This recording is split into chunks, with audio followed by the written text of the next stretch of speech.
So welcome everybody to this latest video on 162 Maths, and in this video we'll be going over an AQA GCSE Maths higher topic test on congruency and similarity. Now as always there'll be a copy of the test paper that we go through in this video for you to have an attempt at either before watching this video or while watching this video by clicking on the link in the description below. So before we get started working through this test paper, it's worth mentioning that both congruency and similarity can appear on both the non-calculator and the calculator paper. Now for these questions that we're about to go through, there is no indication about which are calculator, which aren't. So what we'll do is just assume that each of the questions are for non-calculator, unless there's a calculation which we need to, which is probably the only time that you will use your calculator, and make sure that we show full working out. So moving on to question 1, it says, which of these is not a condition for congruent triangles? Circle the correct answer. And the correct answer you need to circle is going to be angle, angle, angle, or triple A. For question 2, it says work out the length of X. So for this, what we've got to do is we've got to see our two triangles. Now one triangle is here, which I'm just going to just highlight in blue. And the second triangle, which I'll highlight in red, is this triangle here. So if I just draw out those two triangles and label, so that's 10 and 18, and go for the blue triangle, which is X and 6, they're both definitely going to be congruent because there's one triangle within one triangle. And obviously this angle here is a shared angle between those two, so it'll be similar by the fact that we've got all the angles are going to be the same. So from this, what we can then do is work out X. So the first thing we need to do is work out the scale factor. So we look at the corresponding sides, and our corresponding sides are going to be the base of the triangle. So we do 18 divided by 6, which is 3. Then from this, we want to go from the big shape to the small shape. So we need to divide by the scale factor. So it's going to be 10 divided by 3, which is 10 over 3, or 3 1/3, or 3.3 recurring. So any of those three answers would be absolutely fine. For question 3, it says the edges of a cube are all doubled in size. How many times bigger is the new volume? So for this, we've got a length scale factor of 2, which therefore means that the area scale factor is going to be 2 squared, which is 4, and the volume scale factor, which is going to be 2 cubed, which is going to be 8. So the correct answer is going to be 8. Then moving on to question 4, it says explain why it's not possible to have a triangle with two obtuse angles. Now obtuse means bigger than 90 and smaller than 180. And so if two angles are bigger than 90, it means that the sum of the interior angles of the triangle are not going to come up to 180. So basically the total interior sum of angles would exceed 180 degrees. So something along those lines, you don't have to copy that word for word, but something along those lines mean like implying that you have two angles that are bigger than 90, and therefore then your third angle is going to have to be a negative angle, and you can't have negative angles, would be absolutely fine to mention to get the full marks. Moving on to question 5, it says the solids A and B are similar. The volume of the solid A is 432 centimeter cubed. Work out the volume of solid B. So for this, what we need to do is look at the length scale factor, which we've been given. They're the two corresponding sides we've got here. So the length scale factor is going to be 24 divided by 12, which is 2. So that means that the volume scale factor, and I've put that little dot there, so let's just put that. That means that the volume scale factor is going to be 2 cubed, which is 8. So if this shape here has got a volume of 432, I want to go from small to big, so I need to multiply by the volume scale factor. So it's going to be 432 multiplied by 8, and that gives me an answer of 3456, and it's in centimeter cubed.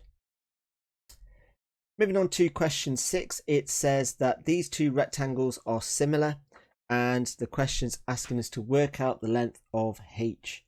So here we've got the area scale factor which is going to be 135 divided by 60, which equals 9/4. So this is what I'll definitely say is going to be a calculated paper. So then if the area scale factor equals 9/4, then the length scale factor, which is what we need, is going to be the square root of 9/4, which is going to be 3/2. So from this, what we can then do, actually it might be a non-calculated question, so obviously we just need to simplify that. We can easily do that because it's in the 5 times table.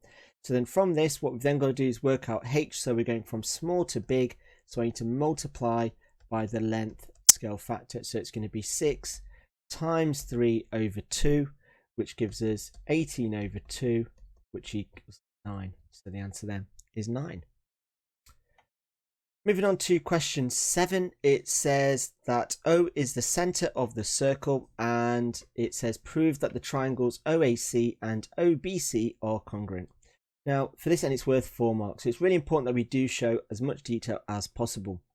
Now there's no indication about them allowing working out to be done on the diagram, so it's really important there that you do write each of the steps in the space provided. So looking at this, what I would always start with is by saying if congruent,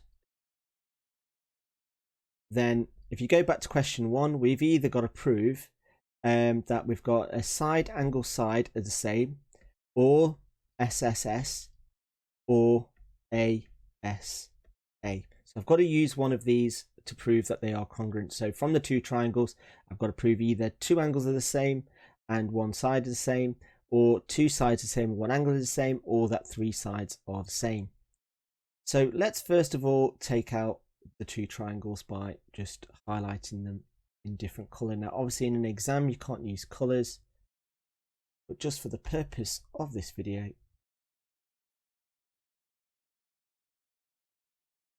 like so. So for starters, let's just go through this. So we know that OA equals OB, which equals OC, which equals that's the shared side. So, and the reason for that is because they are all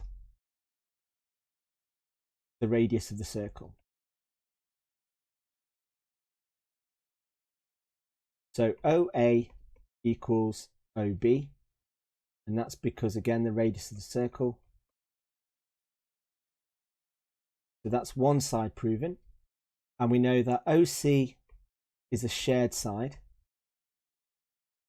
because that's the side that's used by both. So the next thing we've now got to do is just prove either one of the sides are equal, the other side either BC or AC, which can be very difficult, or we need to prove that one of the internal angles are going to be the same. So let's have a look at doing just that. So here we can see that triangle OBC equals an isosceles triangle as 2 sides are equal. Now if you want to go to real detail, you can say that OB is equal to OC. So this is an isosceles triangle. So therefore that this is going to be our unique angle. So that means that OBC equals 31 degrees, as it's the same as OCB. And so therefore angle BOC is going to equal 180 minus 31 minus 31, which equals 118 degrees. So this angle here is 118. So therefore angle BOC is equal to AOC, and there we've proved that angle is the same. So therefore, as OA equals OB, OC is a shared side, and BOC equals AOC, and that's an angle. Then as we've got SAS triangles AOC and triangle OBC are congruent. And there we go. Moving on to our last question, it says, question 8 says, in the diagram, BQC is a straight line, C to Q is 13 centimeters, A to P is 5 centimeters, B to P is 15 centimeters, and it says work out the area of the rectangle APQR. So we need to work out the area of this. Now, rectangle here. Now, to work out the area of rectangle, I need to know the height and the base. Now, I know what the height is, which is 5. But I don't know what this length here is going to be. So let's have a look at working that out. Well, I know that Q to R is going to be 5 because P to A is 5 and they're both parallel to each other, and it's also sides of a rectangle. So taking this triangle out, I can use Pythagoras to work out what RC is going to be. So RC squared equals 13 squared minus 5 squared, which if I then work out equals to be 12 squared. So RC equals 12.